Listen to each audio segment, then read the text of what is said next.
here. What do you say? Welcome back to Field of Jokes, where comedians break down sports films and we give you our hot takes. And hopefully I can speak better. But we have another comedian here today. I'm Geof Piccaarreta, but we got Boomer Nichols. How's it going, everybody? Super Bowl champion, Tampa Bay Buccaneers. That's right. My team has never won one, but we'll get into that later. Because right now I'm all about Eastern State University. ESU in the house. Yes, ESU, let's go Wolverine. Damn right, Eastern State Wolverines, and that's a movie we're going to talk about. The Program from 1993, a movie we both love. And Yep. Let me get this back up here again. Highly underrated football movie in the grand scheme of things. It was, I would say it's not in the top. I mean, it's not better than Any Given Sunday. I don't want to get nuts, but it's. Yeah. I think the ironic part, if I'm not mistaken, this movie came out the same year as Rudy.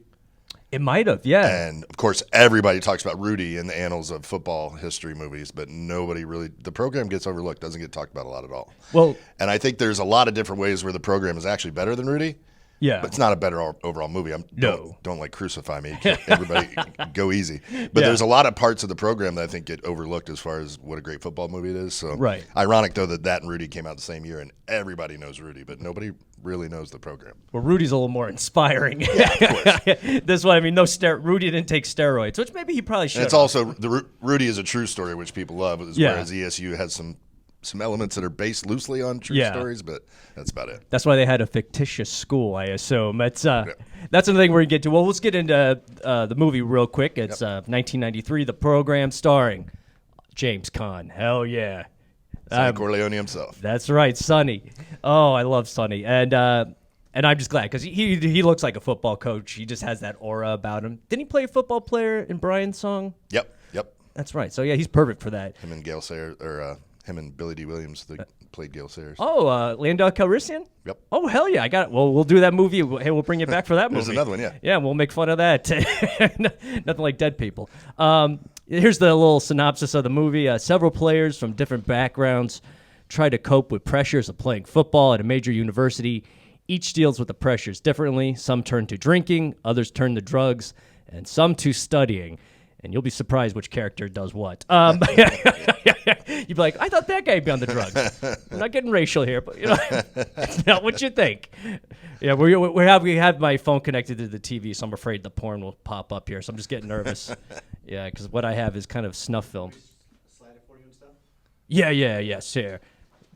There we go. My man Josh here. But no, this movie, I liked it. I mean, as we talked about earlier, Sam Caan, James Caan, which he's phenomenal in it. Thing is, I think it holds him back. It's an R-rated movie, but he doesn't go all full on James Caan, like motherfucker, Yeah, I think there was a lot of. I think they were attempting to be very commercially correct with this movie at the time they made it. Because one of the things that I got jacked about when I was rewatching it the other day, right at the beginning, is you see the Touchstone Pictures thing with the lightning bolt. Back in the '90s, when you saw Touchstone Pictures, you're like, this is going to be the jam. Oh yeah, but they were very commercially friendly. Those movies, they wanted to have mass appeal in the theaters. I think so. Even though this movie had its dark sides, I think they stayed away from some of the F-bombs and stuff just to try to make it more commercially palatable for big audiences. That was the intent. I don't think it ever really caught on to the huge audiences like they thought it would. But yeah, I think that was part of it. They definitely could have gone more Any Given Sunday with it. Yeah. But this was much earlier than Any Given Sunday, and I think they were still afraid to go push the envelope too far. Probably. Oh, yeah. Well, Oliver Stone made Any Given Sunday, and, that guy, he'll push the envelope. And right. If you try to stifle him, he'll say, fuck you. But no, this, James Caan, but also the star of the movie, I would say, is the quarterback the star? Joe Kane? Yeah, I would say he's probably the primary role, Joe Kane, which is Craig Sheffer. Yeah. Which, he was in A River Runs Through It. And I was actually today years old when I realized he was never in the Blade movies. For some reason, I thought he played a bad guy in Blade. But I was getting him mixed up with somebody else. But yeah, Craig Sheffer was I think in the '90s a pretty big B-list. Name. And I would say he was a star, but James Caan obviously had title billing. Oh yeah. But I think there was some really cool. As far as the cast, in '93, they cast a lot of people in this movie that were before their time. Yeah. People that ended up being much huger later. Oh yeah. But Omar Epps was a very key, maybe head role there, So Omar Epps, and of course the female cast here. Oh yes, we'll get into that too. Yeah. We'll there's a section of the show. We'll get into that. Trust me. Yeah, the female cast. We'll just name one of them right now. Halle Berry. I mean, she was very young, Halle Berry. Very young, and she doesn't age anyway. I mean, she still looks like Yeah. That was in '93. She looks like she's aged 10 years since then. Probably. Yeah. Was she married to David Justice then? I think this was pre-Justice. Oh, okay, actually. Yeah. That was and David Justice in Moneyball. Yep. Not all the character, not the, but yeah, the sad Oakland A's, David Justice here. But no, the females are great in it, and well, there's a few favorite characters. One of the guys, Mack. He's kind of like the Lawrence Taylor of the team. Yeah, Alvin Mack. Yeah, Alvin Mack. You got 50. And he actually Alvin Mack was loosely 55 being my thing. Alvin Mack was loosely based on Derek Brooks. Oh, really? Yeah, that's a fun little trivia tidbit about this movie. They loosely based that character on Derek Brooks when he played at FSU. Okay, so. That's another thing. That's the thing. The colors, because it's a fictitious school, Eastern State Wolverines, and it doesn't look like a place where there'd be a Wolverine. Right. It looks like Florida State. It looks like they're based on Florida State because the colors has a little bit of a Florida State vibe to it. I think. Yeah. It was filmed, I think, at University of South Carolina's field. Yeah. But they like said that I read that Alvin Mack was definitely based loosely on Derek Brooks. Because Derek Brooks, obviously at FSU, was so dominant, and he did a lot of that John like Alvin Mack does. You're the dude that raped my brother in prison. All that crazy shit that he does. Yeah, I want to get into those things. Yeah, because Alvin Mack, what I liked, but before we get into those the trash talking lines, which I thought it was funny, but it looked a little contrived a little bit. The guy who plays him, so he's like a senior in college or a junior maybe. The year later, he's in Little Big League, and he plays an 11-year veteran and like he was at the end of his career. This guy has range. Yeah. Black don't crack. Well, that's the same guy that I'm going on tangents here. I apologize. But also that guy, people recognize him as the guy in Beetlejuice that was like, Coach, I don't think we survived that crash. Oh, that was him. Yeah, same guy. Wow, he's getting typecast as a football player. Yeah, he's like everything he ever did was linebacker U. Like I think the only thing he ever did that anybody would recognize him in was he played a linebacker. Yeah. He was I was IDBing him, whatever, and there was Little Big League, which we covered on the show. But then it was another football movie. Yeah. And I didn't know he was. He's the same guy in Beetlejuice. Hey, Coach, I don't think we survived that crash. Oh man, too bad. I mean, hey, you got a job in Hollywood always. Well, now he's probably in his 50s, or it probably wouldn't work anymore. Probably just doing fine though. I'm sure he's not complaining. Oh too much, no, he can play football coach. Yep. But I just love that how he's in college in '93 and then '94 he plays like an aging baseball player. Yeah. But he looks great and he was great. I just want to talk about his trash talking. That was I like trash talking. I'm sure that's involved. But I like how he's the manufacturer, the anger. And it's like, you raped my sister. Oh no.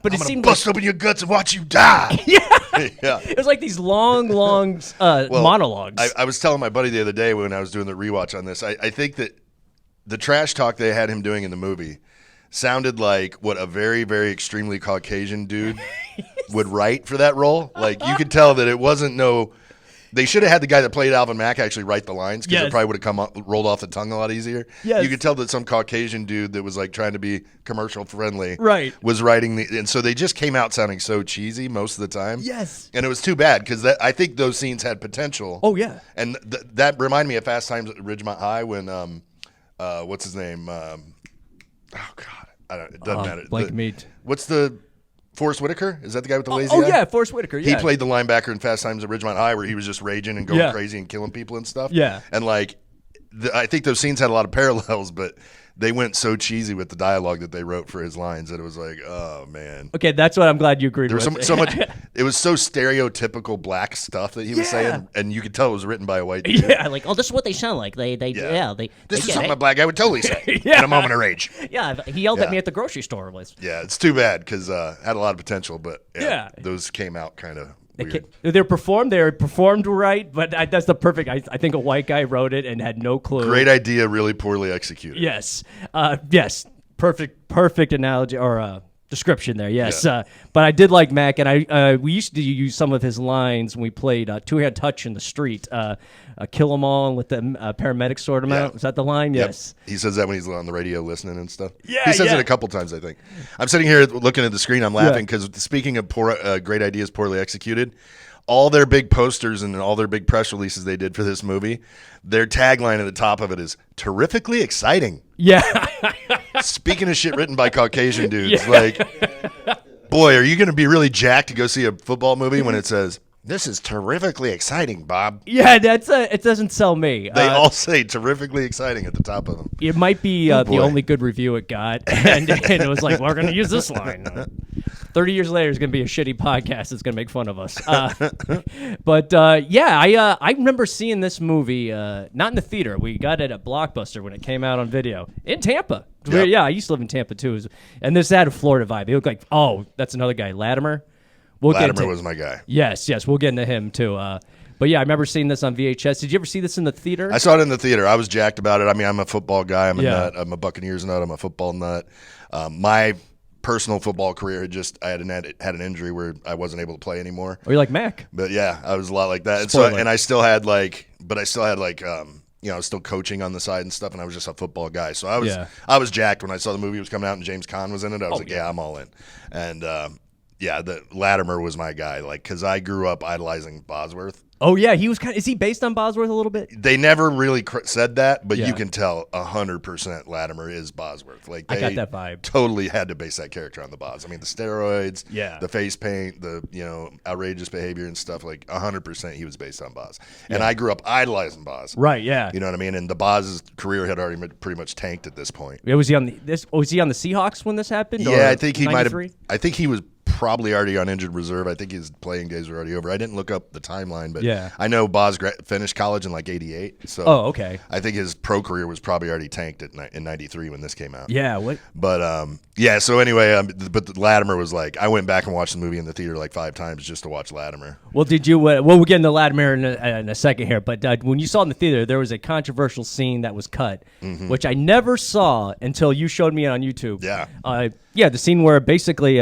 Because people were copying it, the players, the quarterback, he's a rebel, right? Joe Kane. Now this guy, he has a leather jacket and a motorcycle. He's the Fonz, all right. Yeah. So he's drunk. They're leaving the bar, and there's a busy highway. And in the lane markers, the white lane, he lies down reading his Sports Illustrated article while the cars zip by him. Yeah. So the Sports Illustrated had just come out because he was a big Heisman candidate. Yeah. And so, people in the bar were giving him shit, hey, Heisman, and all this stuff. So, anyway, they're leaving the bar. Yeah, like you said, he's drunk. He climbs over some wall, starts running on the highway, and all the players are like, what the hell? And he goes and lays down on the center lines. Yeah. And he's like, hey, guys, this magazine's talking about how cool I am under pressure. And the cars are flying by on either side of him and stuff. And then, all the other players are like, well, what do we do? So, but then other players go out and lay down with him. Because Kane's a leader. Yeah, damn he's right. A leader, and they'll... That's the stereotype I'm sure they were going for. Not only will they run through a brick wall for him, they'll lay in the middle of traffic for him. So then you got a line of players laying down like this on the center divider, and cars whizzing by on either side of the line, which led to 2 people actually doing it, and they died. I thought it was Florida. It was actually I looked up New Jersey and Pennsylvania. I looked it up too because I was like, certainly that had to be Florida, but it was not. It wasn't my people. I was sure my people had done that. But. Yeah, because I lived in Tampa at the time, and I was thinking, this sounds like somebody would do it at school or something. But and there was stories popping up at that time though all over the place. Yeah. And there were some in Florida where kids were attempting it. Yeah. Or trying it or getting busted for it or whatever. But there were a couple unfortunate situations where people actually died doing it. And then they had to cut it out, and the theater had to physically cut it out and put it together. So I always heard it, but never saw the scene. They had to pull that movie. I mean, they pulled it all. They pulled all the VHS. They pulled everything, re-edited it, and re-released it because of that scene. So. Yeah. I heard that. I think it's in the. I think they said there's a Japanese version where it's in there or something. Maybe it was on IMDb. It's probably one of those hidden. But yeah, you showed it to me on YouTube, and for 30 years I always never saw it. I'm like, what was that scene? You found it because and I watched it. It's intense. I was probably 12 around when that movie came out. I would know better not to do that. That's just me. I did dumb things. I would think so too. Yeah. I mean, I was 20 when the movie came out, and you would have done that. I mean, you've had fun, but yeah, I wasn't. I mean, I think I might have gone out and tried to put my head through a few windows of cars like Lattimer, but I didn't. I didn't try to go in any highways. Yes, we'll get back to Lattimer here. He was one of my favorite characters. He was on Any Given Sunday, kind of playing the same guy, just a crazy. Well, yeah, that guy. He's typecast as pretty much the same role too. My other favorite role that guy did was he was Nako in Higher Learning. Oh, really? About half this cast ended up being Higher Learning, by the way. John Singleton must have loved this movie. Yeah. Because about half this cast ends up in Higher Learning, too. That guy, Andrew Benarski, that plays Lattimer, Omar Epps, Christy Swanson. Ooh. She dark-haired, Christy Swanson? She was lesbian Christy Swanson, which was even better. I'm watching Experimenting with lesbian Christy Swanson was in Higher Learning. But no, so there's like four or five, I think, actors from this particular movie that ended up 2 years later being cast in Higher Learning. I've not seen on another that. college campus. And I'm going to see it now. Lesbian Christy Swanson. Yeah, definitely see Higher Learning. It's not a sports movie, so No. Well, there's a little track and field element to it, but anyway, that's a sports. Not really a sports movie. It's a college movie, but check out Higher Learning, and it's a John Singleton flick, so it's really, really good. Ice Cube's in it, Lawrence Fishburne. Well, like you said, Lattimer, we'll get into him. Yes, he was one of my favorite characters as well. I get the Boz vibes.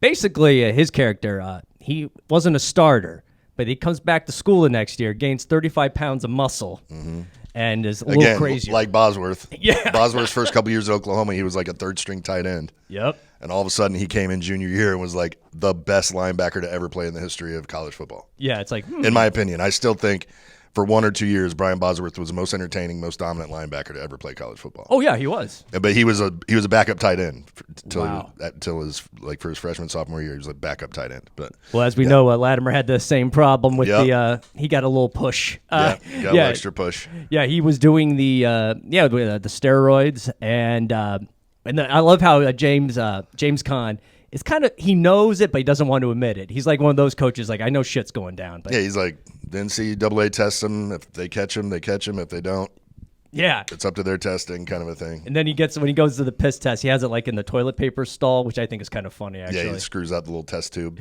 Yeah, because it's like you gain 35 pounds over the summer, and I love his roid rage. He's always working out. The guy puts in the work, but he's like screaming at doing deadlifts. He's like kicking the weights, and there's another scene where the roid rage kicks in, and it gets a little over the top. Yeah, low over the top, and shows I would say truthfully the dark side of college football. Because I think there's the big programs. Like Lattimer, there was a scene, he's obviously roided up. He's in a room with a girl, very petite, and she says no to his advances. I mean, he's very charming, but enough's enough. He starts throwing her around the room like she's a third-string quarterback, and attempts to rape her. Teammates stop him. Right. But this is the part that drove me nuts. The girl's dad was a big booster, and he's like, "Well, I won't tell the police or anything, just but you take care of this." Yeah, and then he had a pulled hamstring for 3 weeks. He gets suspended for 3. A guy his daughter gets attempted rape by this guy, the psychopath. He's not going to tell the police or the press, but he's like, "Oh, I don't want to hurt the program." So that shows like, and there probably is an awful lot of that, which is unfortunate. Oh yeah. I believe. Hey, look, listen. Hey, there's a lot of competition. I'm sure Nick Saban. No, I'm not accusing him of that. Well, he's probably an asshole. We know Urban Meyer would probably be a prick, but Lattimer is great. Yeah, there's the scene with the face paint, which he the skull face paint. I tried to duplicate that once or twice, actually. Oh, you did? Yeah, it's not really possible when you're playing football, but at least in the movie, like once the game starts, it's mostly gone off his face, which made it more realistic. But when he was doing all this in the mirror, I was like, come on. I mean, I used to do like the Batman eye black. Oh, yeah. But then like after this movie, when I started playing again in semi-pro, I was like, I'm going to try the Lattimer thing. And I got about halfway into it. I was like, come on. Nobody's doing this for a football game. It's like a 2-hour production. Well, no, he definitely was in the makap chair. Whoever's doing the Jim Carrey mask face paint did it. Yeah, I mean, first string defense, baby. Place at the table. Woo! That's right. No, he had some dog in him, but then that's the scene where he finds out he's starting. He's breaking car windows with his head. Yeah, he runs out of the parking lot, just starts headbutting car windows and knocking them out, and setting off car alarms. It's amazing, and the improvement from summer to. Yeah. But when the coaches see it, like, I don't know, something's up with that boy. I'm like, well, the one coach was like, you want to tell the head coach about it? And they're like, I'm not telling him. You telling him? No. He goes, they test him. He's fine. Yeah. But then after the incident with the attempted rape, Coach James Caan, he takes a step. He's like, no, you're going to get tested, and I'm going to watch you piss and stuff. And he gets off the steroids after suspension, and he loses a goal line stand. And which I again believe that was a Bosworth moment. That I think they paralleled that to when Bo Jackson ran over the Boz at the goal line. Oh, in the NFL. Yeah. When the Boz got to the Seahawks, basically. The first time you mentioned Brian Bosworth, the first words out of any sports fan's mouth are like, Bo Jackson made him his bitch. Like, that's what everybody remembers. Because there was a big scene when, like, Bosworth was a rookie and everybody was very anti-Bosworth. And, he was kind of the villain. And Bo Jackson was the hero at the time. And, there was a goal line scene, which or an actual play where Bo Jackson is running downhill towards the goal line, and Brian Bosworth, bless his heart, was trying to come from the other side. Yeah. And was moving laterally down the goal line and met him in the hole to try to stop him. There's not one human being in the world that could have made that tackle. I mean, he was literally moving laterally already. He wasn't. Right. It's not like they both ran at each other downhill. Right. Bosworth was moving laterally from the other side of the field trying to get in the hole and stop him. And Bo Jackson straight trucked his ass. I saw that in that 30 for 30. Just totally snot bubbles, like knocked him flat on his ass. That's what they talk about. Nothing but snot bubbles coming out yet. Yeah, and there's so that I really think that Lattimer scene, the goal line scene where he gets pushed in the goal line and gives up the losing touchdown, I think that was probably also based on Bosworth too, because there was a huge parallel between that and the Bo Jackson thing. That actually makes sense. Yeah. I always wondered, because they never got into it after the movie. Did the Lattimer, I wonder if he went to the NFL? Well, they say, that would be conjecture. They say at the end how they're going to go recruit Lattimer's replacement, so they're clearly not bringing him back. No, yeah. And I think he's a junior, not a senior, so I don't know. Oh, yeah, okay, you scroll a little back where the face paint's coming off at the end of the game. Yeah. Yeah, it's a crucial game. And they go, look at Lattimer. He's emotional at the end of the game. I was like, no, that's the roids. That's everybody else in the locker room celebrating. He's sitting by himself on the bench just crying, blubbering. So yeah, because, I mean, the hormones or whatever, the mood swing got it's very bipolar. Yeah, well, he had that moment because he flatbacks and snot bubbles that guy to win that game. After he got back on the roids, he snot bubbles the guy. And he's like, I don't think you got it, pal. And when he comes running back off the sideline, James Conn grabs him by the face mask, looks him eye to eye and stuff. Yeah. And you can see his eyes are just like bugging out. And James Conn gave him that look and pat him on the helmet like, I know you're still on roids, dude. Yep. That's why James Conn's a great actor. And that's why he's crying, because he's like, Coach knows I'm dirty. Yeah, he knows he's nothing without the roids. Yeah. And that was the thing. Yeah, that scene with James Conn I love, because doesn't say a word. You could see his face. Like, you could tell, like, he's just disappointed, and there's nothing else. Sorry, I could spend a whole hour talking about Lattimer, so we can move on. Lattimer was my favorite character, so it was. I'm definitely on. I mean, there was a lot of depth and layers to that character. Honestly, like, I mean, it was. I would have liked to have seen a movie where like he was the main character, not so much with Darnell Jefferson and Joe Kane. Honestly, I didn't like the Joe Kane character, to be honest with you. I think that was the downfall of this movie, and the reason why this movie wasn't a bigger success is I think there was too much focus on Joe Kane. And the really cheesy, like you said, the kind of Fonzie angle. Yeah. And he goes into rehab and like. I don't know. I thought the main pursuit of Joe Kane as the title character. I think if they would have focused more on Omar Epps' Darnell Jefferson character than they did, and then also on a lot more in Lattimer. Right. I think maybe it would have been a better movie, but hindsight being 2020. Well, that's a good point, but it's kind of like in real life football, college or NFL, like the quarterback's the star no matter what. Yeah. I mean, like even in the movie, people they get all the blame and all the credit. Yeah. And, Joe Kane's character I did like too. I kind of like there was he was. The key of the movie is he's a Heisman Trophy candidate, and he had Heisman Trophy hair. Great hair. I remember when I was a kid, I was like, I wanted that hair. Yeah. What's his name? John Schaefer? What's it? Craig Schaefer. Craig Schaefer. Yeah. I'm doing a movie podcast. Don't know who's in the movies. But, so I'm a professional, guys. I'm not, this isn't Siskel and Ebert. You get what you get. Yes, he had, when I was a kid, I was like, I wanted that hair. I wanted Joe Kane hair, but he's a Heisman Trophy candidate, and the pressure gets to him. And here's the problem. He is an alcoholic. He's raised by an alcoholic father who does not watch his games. And there's an early scene because when he comes back home, his dad has a Christmas tree. All the empty beer cans on the tree. He finishes beer. He goes and hangs the beer on the tree. He's a piece of shit. I love it. But, and he has that beautiful house next to a factory. And train tracks running through the backyard. Yeah, and it's I don't know if that was what area of the country that was in. But yeah, he's got some emotional problems right there. But he was the Heisman Trophy. He's taking the pressure not very well, and he is the Fonz, leather jacket, motorcycle.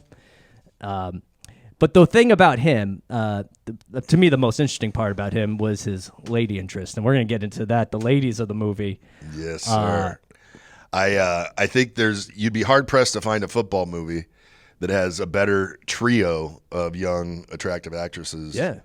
Again, movie probably could have been better if they'd have focused on the ladies a little more. But I mean, you had Christy Swanson in her prime, brunette Christy Swanson, which is rare. Oh, I love that. That's my favorite. And Halle Berry, young, very attractive Halle Berry, and also pretty overlooked, but James Caan's daughter was played by Joey Lauren Adams. Yes. And who becomes much more famous later in all the Clerks movies. Yeah, Chasing Amy, plays the lesbian, and that Ben Affleck is in love with. Yep. No, yeah, the ladies in it. Like, I started to sound like a locker room, but this is a sports movie podcast.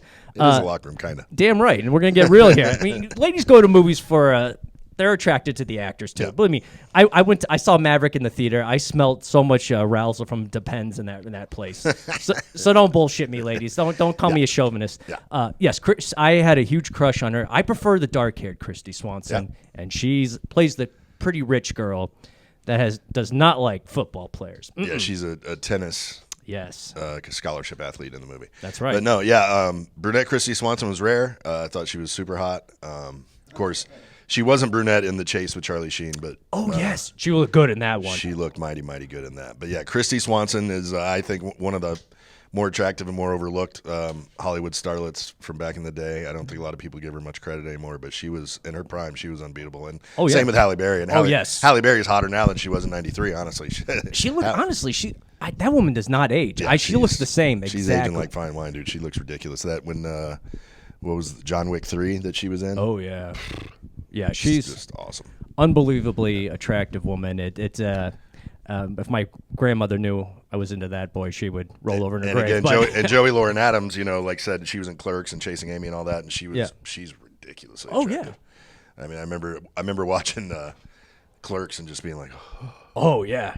I just like that raspy. Her name's Joey. Yeah, she had that her voice. Yeah, very sexy voice. Well, the thing I've always into that, like in Chasing Amy, where it's like, is she a lesbian or is she not? I always kind of like that tomboy yet feminine kind of girl, and. But they nailed it. That's three really, really hot actresses in this movie. Yeah. I can't think of any football movies that, like, Any Given Sunday, I know you guys just covered. I mean, they had Gina Gershon, right? Oh, no, Elizabeth Berkley played a prostitute. Yeah. I knew it was one of the girls from Striptease. And they had Raquel Welch, but it was Cameron Diaz. Way past her prime, Cameron Welch. And I'm not a Cameron Diaz fan. So as far as names, I think they had three probably better names. Yeah. In Any Given Sunday, but as far as like where those girls were attractive wise in the peak of their their arc, I mean, because Raquel Welch was way washed up. I don't think it was Raquel Welch. It's the redhead. She was in the Elvis movie. Anne Margaret. Anne Margaret, yes. Yeah, you're right. Yes. I got that backwards. But anyway, so they had great names for female actresses in that. But I'm not. I think any three of the girls we're talking about are hotter than Cameron Diaz. Oh yeah, Cameron Diaz was super hot in The Mask, and then downhill from there. Yeah, you don't like something about Mary Cameron? Yeah, she was cute, but. Yeah, I mean, I prefer, like I said, I'm a dark-haired guy. I love all women, all color hair. I like dark hair. That's why I prefer Christy Swanson and the dark hair. But her character, yes, she's like, I like her. We'll get into Halle Berry too. Yeah, she doesn't date football players, but Joe knows how to win her over. Right. Joe works her over. They play tennis. She beats him at tennis, and she whoops his ass at tennis bad. Oh yeah, humbles him a little bit, but she likes it because he's showing some vulnerability. Which I always thought was funny too, though. Sidebar on that, but so when he meets her, they're in the gym and she's rehabbing her knee, and struggling mightily looks like to rehab her knee on this machine. And he's like, why are you in the gym so late? And she's like, this is the only time I can get in here when football players aren't using all the machines. And he's like, well, if it wasn't for the football program, you wouldn't have these machines. Yeah. So it becomes adversarial. But anyway, she's struggling mightily to rehab this sore knee, and immediately she's like, oh yeah, let's take it to the. And next thing you know, literally they go straight out to the tennis court. And start playing tennis, and she's romping and kicking his ass. I'm like, wasn't she just barely able to lift? She couldn't walk, but and then now she turns that on when she gets between the lines. Not only did you get whipped by a chick in tennis, you got whipped by a crippled chick in tennis. Well, I think she was faking it. I tell you, she was a ringer. This is they were playing for money, and then it was a date, but two of his teammates were there watching. So it was even weirder. Like, were they going to triple team her? But, it's probably college for you. I mean, ask Jameis Winston. He always had buddies watch. Oh, famous Jameis. Where is he? Is he on the Saints? Where is he now? I don't know if he's still on their roster. I think he might be a free agent, but I could be mistaken. Yeah. Because they just brought in, who did the Saints? Oh, Derek Carr. Yeah, the Saints brought in Derek Carr, and they still have, I think, Dalton or something. No, not Dalton. Oh, no, anyway, Dalton. Anyway, I think Winston might still be on their roster, but I don't know. Well, speaking about, we were talking about like the Florida State colors with the Eastern State. Jameis Winston with the Florida State. He's the kind of guy that in college I think had some problems. I could see the coach fixing things up. Much as I dislike that guy, a movie about his college career and subsequent NFL, a movie about that guy might actually be really interesting if properly executed. 30 for 30. Yeah, something. Yeah, he had, he was the golden child and all that. And but I, as a Buccaneers fan, I was crying and begging and pleading they might listen. Please don't draft that guy. Trade down. Do anything.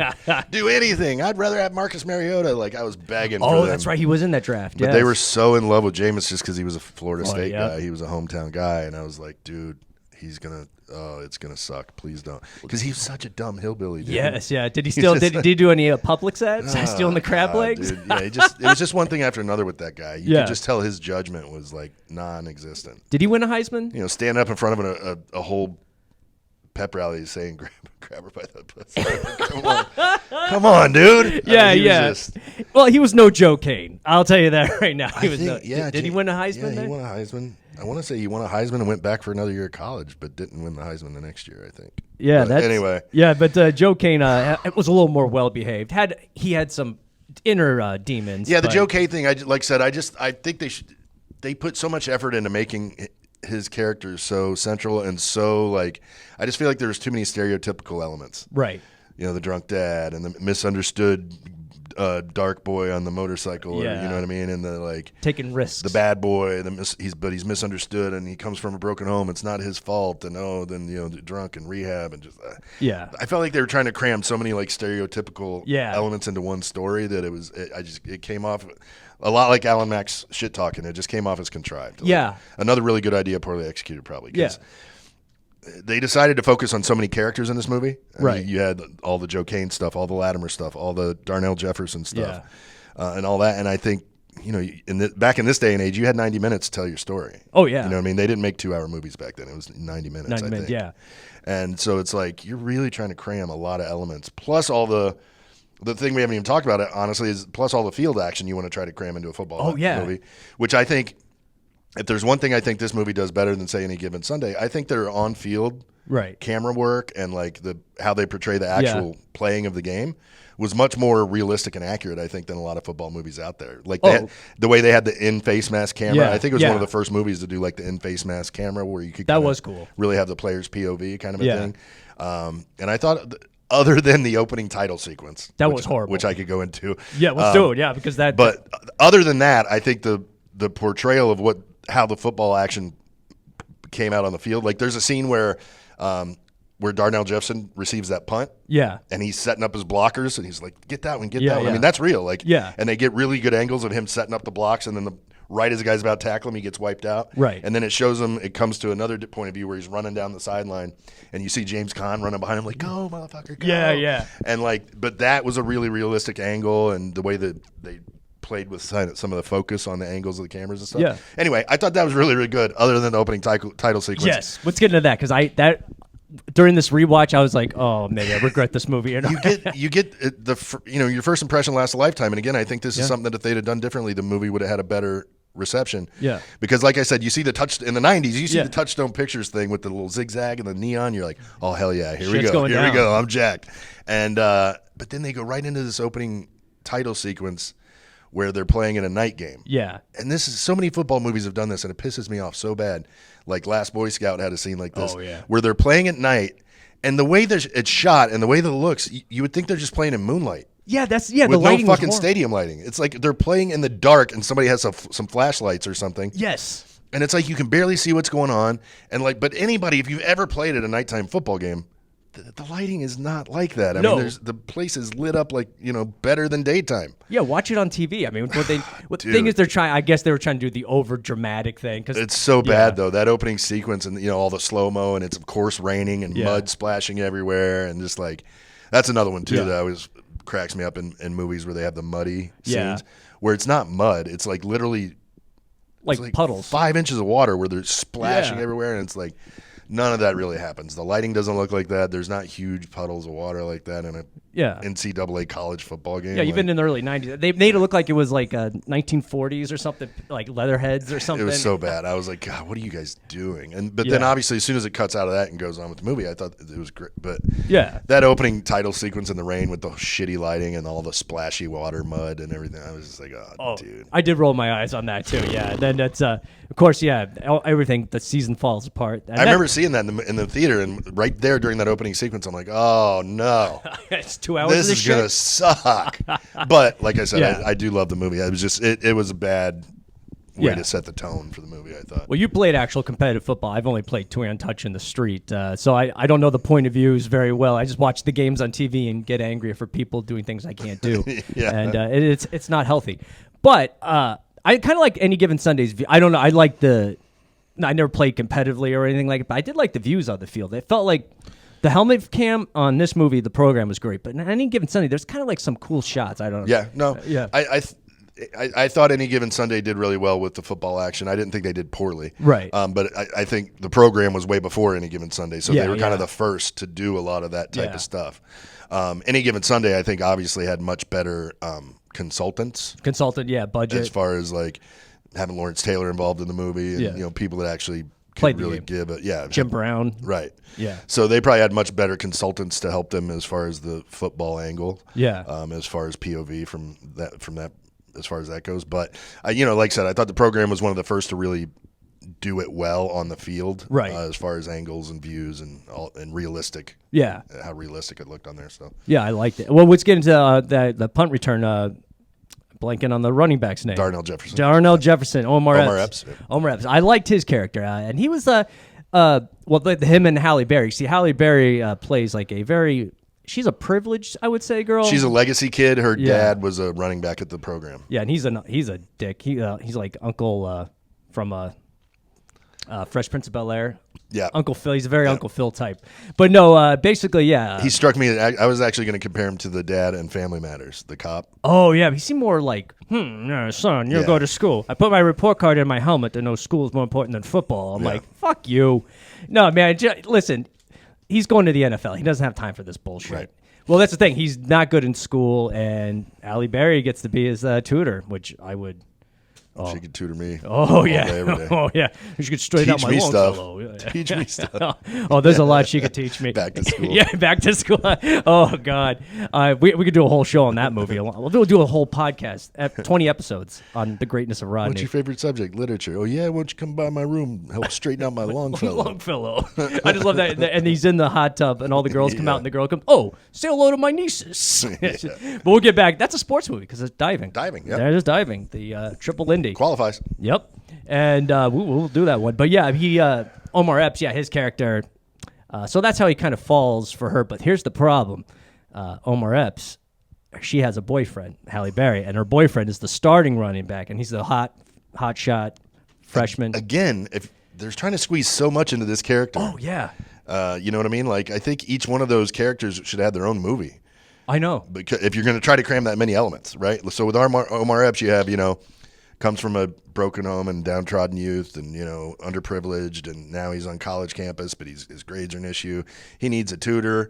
Her boyfriend is his competition. Yeah. Her dad also I mean, God, there's so many layers of that like if you're going to have all that in one character, like there needs to be time to explore it. You know what I mean? Yeah, I'm with you. There was a lot of, that's the reason I didn't love the movie. I liked the movie, but yeah, they're cramming all those characters. And again, a lot of like, I think stereotypical type elements where you're just like trying to cram them all into one. Yeah. But I mean, again, I would have loved to have seen like a whole movie just with like Darnell Jefferson being the story. Yeah. That would have been cool. Like make a trilogy, like with Lattimer, him and Mack. Yeah. Like and even Alvin Mack too. I'm kind of glazing over Alvin Mack, and I don't know why, but I mean, he was a major. So now you have 4 central characters. Yeah, it's like pick one, dude. And Alvin Mack, who's definitely kind of NFL bound. I kind of got maybe a Lawrence Taylor vibe, maybe because he's in the 50s and he was the linebacker. But I had a feeling something bad was going to happen to him the whole movie because he kept saying, only thing you need to know at school is to sign a contract in the pros. And then he's telling his mom he's going to buy her a house. And I was like... Right, he buys her the door knocker, and she's like, what am I going to do with this fancy-ass door knocker? And he's like, I'm going to get you the house to go with it when I get to the NFL, which was cool. Cool, but there's to me, that was like something's going down here. Yeah. And eventually he hurts his leg and can't play anymore, supposedly. And that scene with him and James Caan in the hospital after he hurt, he can't play anymore. Coach, I can't play anymore, or something, whatever. And James Caan, who's a great actor, I just thought his character was not really sensitive to the issue too much. Yeah. He just said it was just coach speak. Yeah, coach speak. Yeah, I was like, you're the best defensive player I ever coached, Yeah. Again, I think the Alvin Mack, there's just too many there's 4 really awesome characters we're talking about, Yeah. but you can't cram all that into one. Yeah, it's a lot. Movie. Like, I almost wish like somebody would pick this back up, and now that streaming is a thing, and do like a series. Oh, that's Like, a good but, idea. But maybe it's too Friday Night Yeah. Lights. Maybe it's too. Maybe people are gonna feel like, oh, it's been done already. Right. But yeah, I agree with you on the cramming in. And there's another thing in the movie that I thought was funny. Everybody during the last game, where if they won it, they get to a bowl game.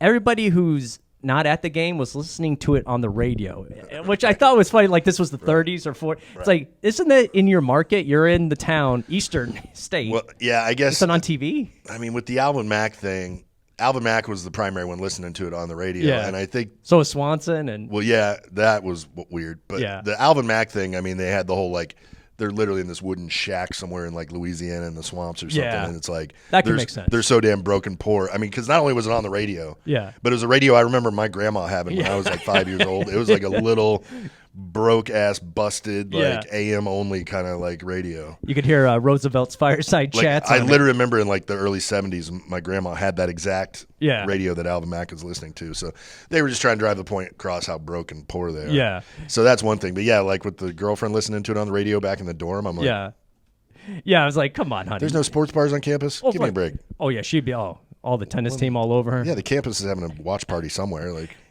sit in your room by yourself and listen to the radio? Come on. Well, because she's alone. She feels alone because Joe Kane. That's another thing. Okay, well, we talked about the cramming the stories, and he obviously has a drinking problem, but he gets pulled over for a DUI and assault, right?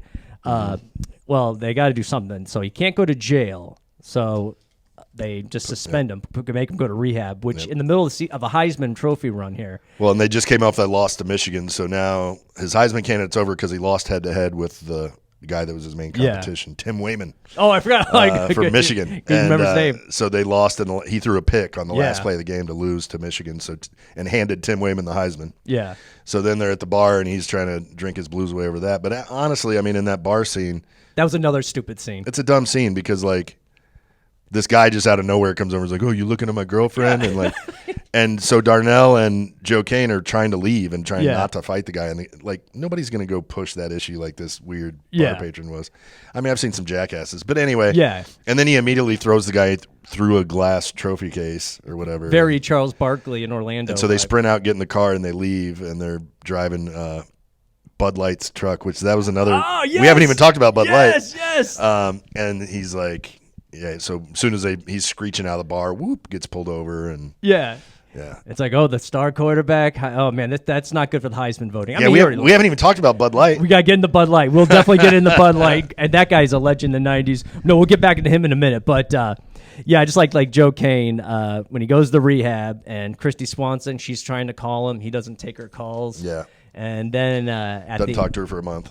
Doesn't talk to her for a month. But then that's why she was alone with the radio. She was alone in the world. Yeah. No, I would have taken my care of her. boyfriend, who I'd been dating for 2 weeks. Call me. And she didn't like him at first. Yeah. And that's why she likes a little hard to get. I like that. Well, he was a bad boy. He took her on that motorcycle ride over a hill or whatever happened, or almost killed her. Yeah, into a quarry. In a quarry, yeah. And then she, I love this movie so much, but the more we sit here and talk about it, I'm like, God, this shit was so cheesy. It was cheesy. It is. And then, they take out the scene where they sit with the cars. He also tried playing chicken with a train, and they kept that in the movie. Yep. That was a corny scene, too, where, he's drunk, and he's like, you shouldn't be with me, that thing. I'm too bad. I'm a fuck up. And then she goes, I'm done with you, whatever. So he goes and plays chicken with the train, and then she cares. No, I love you. Don't. Right. It's a lot of dumb shit. And then at the end, she doesn't care, and then she walks up, and he offers her a 6-pack of Sprite, and she's in love with him again. Yeah, that was funny. He goes, hey, I haven't talked to you guys. I was in rehab, but I'm stressing out. Do you want to, share a 6-pack with me? And she's like, yeah, I know somebody. Pulls out a 6-pack of Sprite. Right. He's cute, and she laughed, and you win him over that way. But yeah, that was corny. But yes, let's get into speaking about beer. Bud Light. I love that guy. That guy was in Parker Lewis, right? What's his name? Yeah, and he was also, the way I remember him, he was the big male nurse in ER. That's right. Abraham Ben Ruby is the actor's name. Yeah, okay, yeah. And he was just one of those guys in the 90s that was everywhere. But his big role that I remembered him from was in ER. He was that big male nurse guy. He had the goatee, right? Yeah. Yeah. I remember him from Parker Lewis. Can't lose. He's hilarious in the program. Yeah. Yay, get along, little doggies. Pardon me, sir. My doggies are in the end zone. Yeah. His trash talking too was a little contrived. Yeah, a little bit. super. But yeah. I will say, as someone who played a lot of different games and some different levels, offensive linemen are like that. Offensive linemen are very contrived and cheesy type of guys. They're nerds. They're all big nerds, most of them. Do they give you monologues or when they're trash talking? You're like they try to always come up with something new and different, I feel like. Oh, okay. Like people don't think about it that way. I mean, everybody thinks it's just like big dumb offensive linemen. Yeah.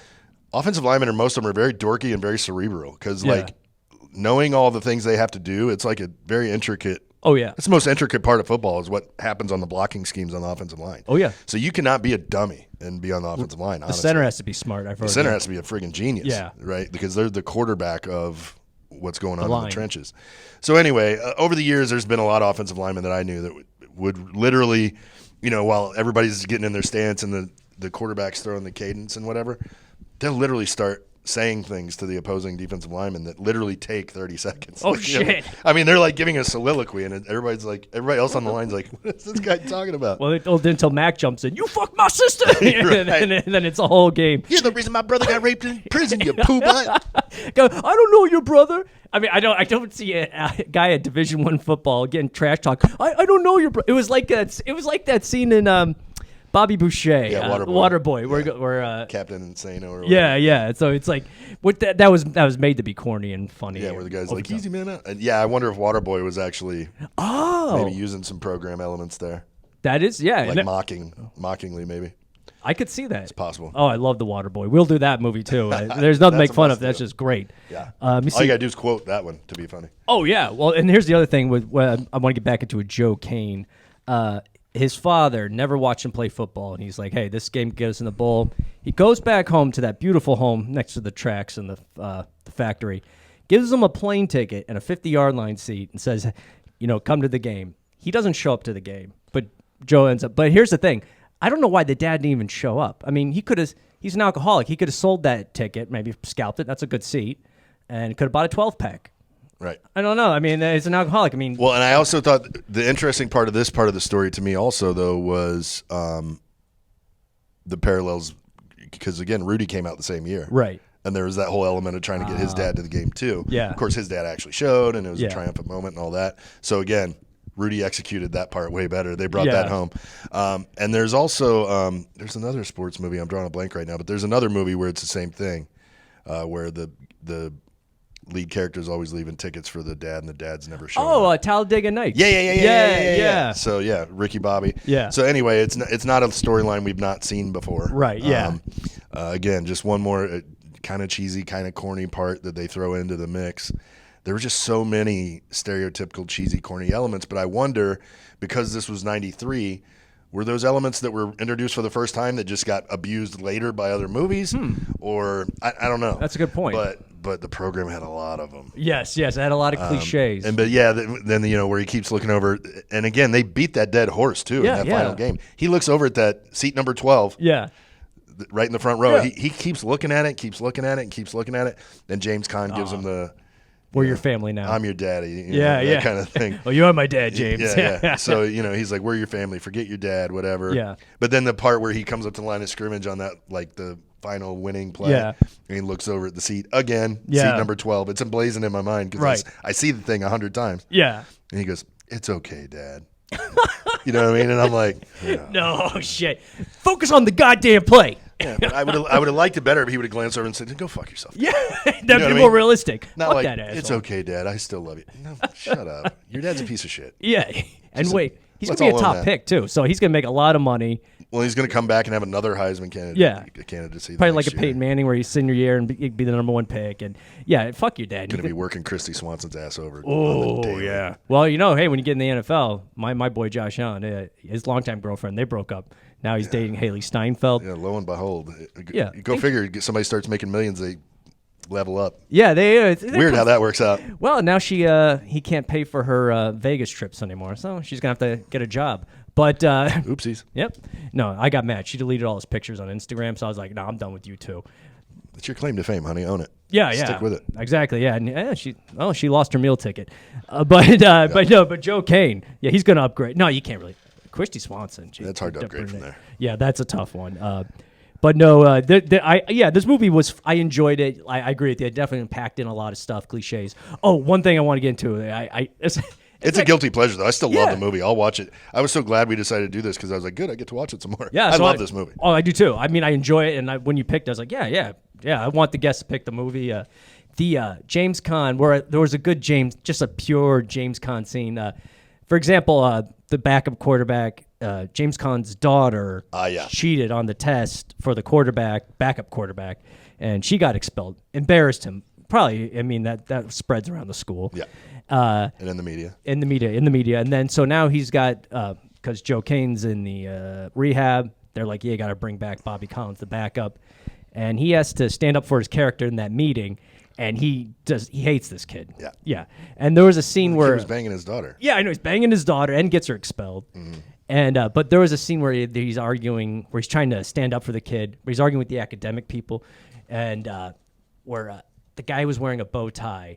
And he goes, this is not a football vocational school. This is an institute of higher learning. And then he goes, yeah, people aren't paying 80,000 people aren't paying to watch your kid take a calculus test.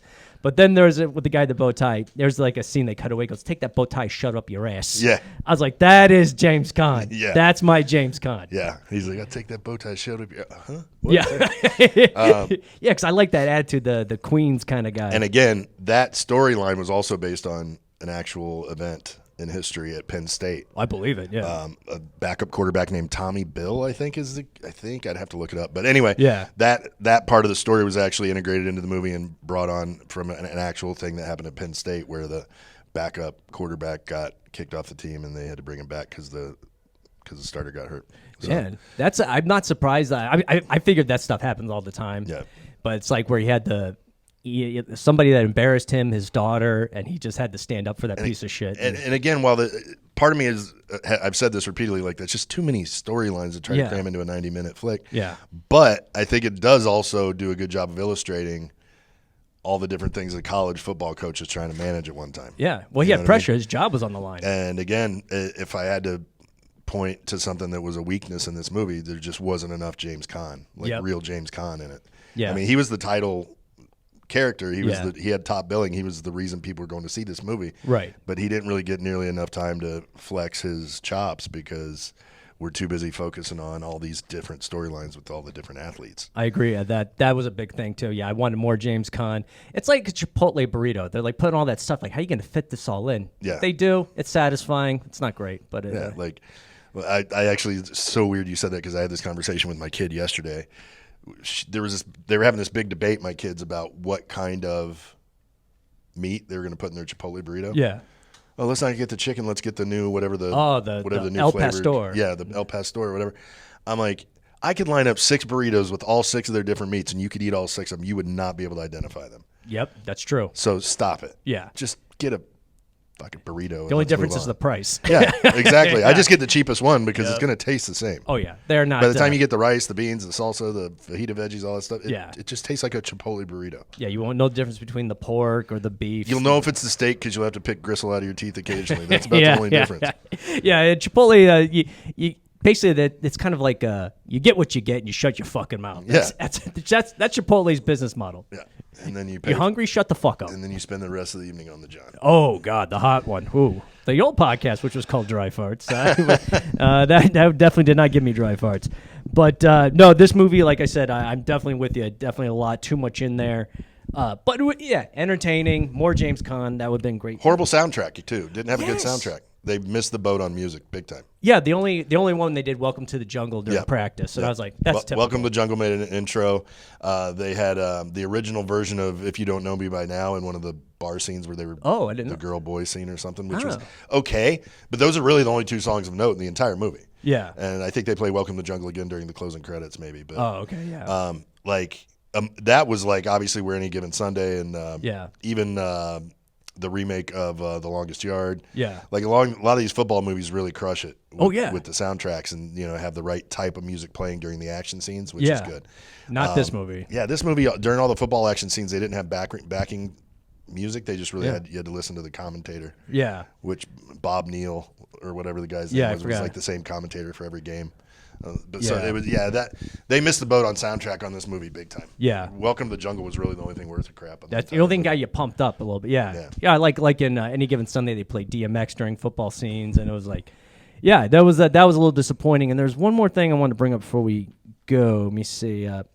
There was a line in there. We used to say we played two hand touch in football on the concrete. Well, we definitely said kill them all at the paramedics sort them out, with like little white kids doing two hand touch. Right. And then the other line, Joe Kane would always say when he's about to call him for a touchdown. Yeah, I can't believe we haven't mentioned this sooner. Yep. Yes. But you want to do the line because I'll fuck it up. Let's put the women and children. Let's put the women and children to bed and go looking for some fucking dinner. Yeah, there you go. And he says it probably 5 times in the movie. I think, but he only uses the fucking like one of them, I think. Yeah, I think so. Yeah. Like, for most of the first few times he says, he's like, "Let's go put the women and children in bed and looking for dinner, boys. Ready, break." But then he's like, "Let's put the women and children in bed and go looking for some fucking dinner." Well, you're getting to that bowl game. Yeah. The school needs that money. Yeah, that was one we heard a few times in the movie. Yes, I like. We used to say that outside in the front yard all the time, and just looking back, how stupid. Yeah, but hey, that's when we're taking it to the house on this one, guys. And there was the one more corny part that it drove me nuts. As you know, the boosters who are okay with the players attempting to rape their daughters. Right.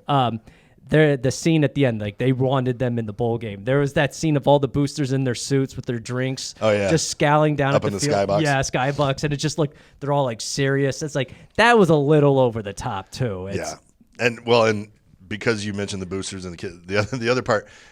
We were talking about the dad. Yeah. Halle Berry's dad. Yeah. He's basically pimping his daughter out between 2 running backs. Yeah. These 2 dudes are having an open competition for his daughter's ass, and he's like refereeing it from the sidelines. I was like, it's so gross, dude. Yeah, because I told them about you. Did you tell me you cheated on your boyfriend with him to go ice skating? Yeah, she's totally juggling both of the tailbacks. Yeah. And probably juggling their balls. And Dad's just like, sure, yeah, anything for the program, honey. Yeah. But yeah, those boosters up in the skybox or whatever. With that part was like, I rolled my eyes big time. It's just one more thing this movie tries to do too much. Let's be honest, it tries to do too much. It definitely does too much, and it looked like the evil Eye of Mordor just staring down at people. I'm probably one of the bigger supporters of this movie. Like I'm probably one of their biggest fans. Yeah, but.